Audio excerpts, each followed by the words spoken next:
मित्रांनो, 10वी सीबीएसई मराठी या विषयातील आपण शब्दांच्या जाती म्हणजे व्याकरणातील भाग बघतोय.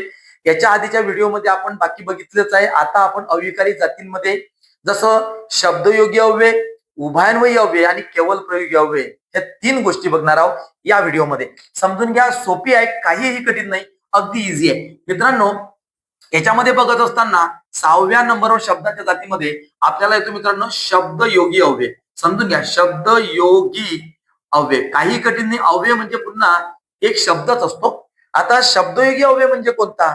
जो बघा याची एक डेफिनेशन, मूळ शब्दाला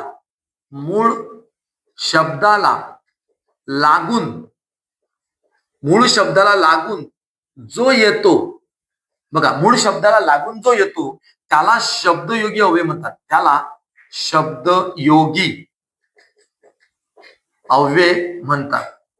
कशाला लागून येतो? मूळ शब्दाला लागून येतो. समजून घ्या. बघा, तुमच्याशिवाय, आता उदाहरण घेऊया, इथे आपण एक एक्झाम्पल घेऊया की तुमच्या अधिक लक्षात येईल पटकन. उदाहरण,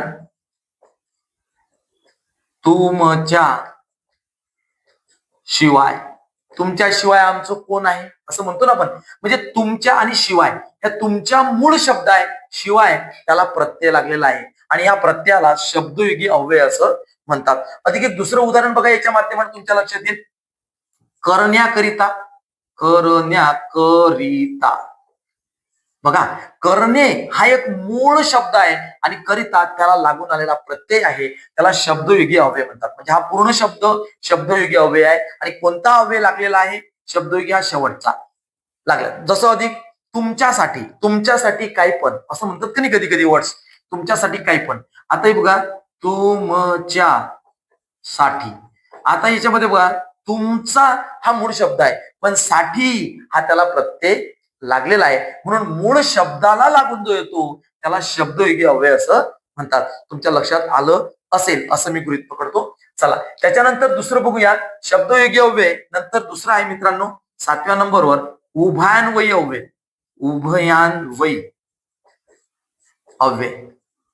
बरं अधिक, त्याला शब्दयोगी अव्ययाला सेफिक्स, प्रेफिक्स वगैरे अशा पद्धतीचं आपण इंग्लिशमध्ये म्हणतो.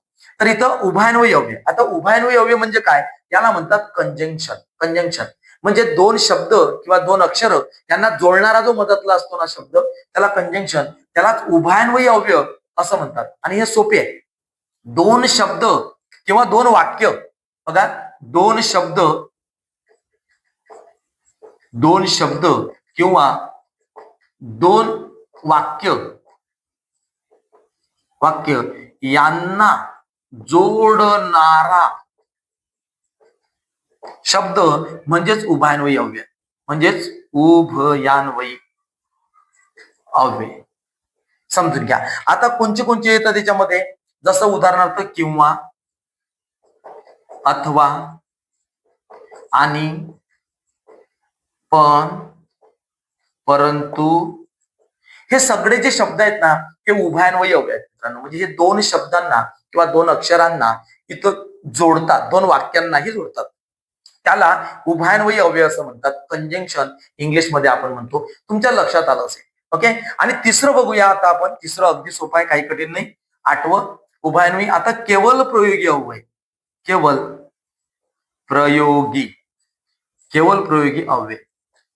आता केवल प्रयोगी अव्यय समजून घ्या मित्रांनो. केवल प्रयोगी अव्यय म्हणजे काय? मनातील भाव जेव्हा उत्कटतेने प्रगट होतो, एखादी घटना बघतो आपण लगेच झालेली, आणि ती घटना बघितल्यानंतर लगेच आपल्या मनातून भाव व्यक्त होतो आणि तेव्हा जो शब्द निघतो त्याला केवल प्रयोगी अव्यय म्हणतात. तुम्ही म्हणाल हे कसं काय? ओळखण्याची खूण अशी आहे की ज्याही शब्दांमध्ये तुम्हाला एक्सक्लेमेटरी मार्क दिसतो, उद्गारवाचक चिन्ह दिसतो, त्या शब्दाला त्याला केवल प्रयोगी अव्यय म्हणायचं. जसं उदाहरणार्थ आपण बघूया, अबब, आणि इथं उद्गाराचे चिन्ह असेल अबब, केवढा मोठा साप. आता या वाक्यामध्ये अबब आणि एक्सक्लेमेटरी मार्क दिसत आहे, तो म्हणजे केवल प्रयोगी अव्यय आहे. जिथं जिथं एक्सक्लेमेटरी मार्क दिसेल तो म्हणजे केवल प्रयोगी अव्यय. जसं छान, काल मजा आली. आता याच्यामध्ये बघा, इथं छान आणि एक्सक्लेमेटरी मार्क आहे, तो म्हणजे केवल प्रयोगी अव्यय.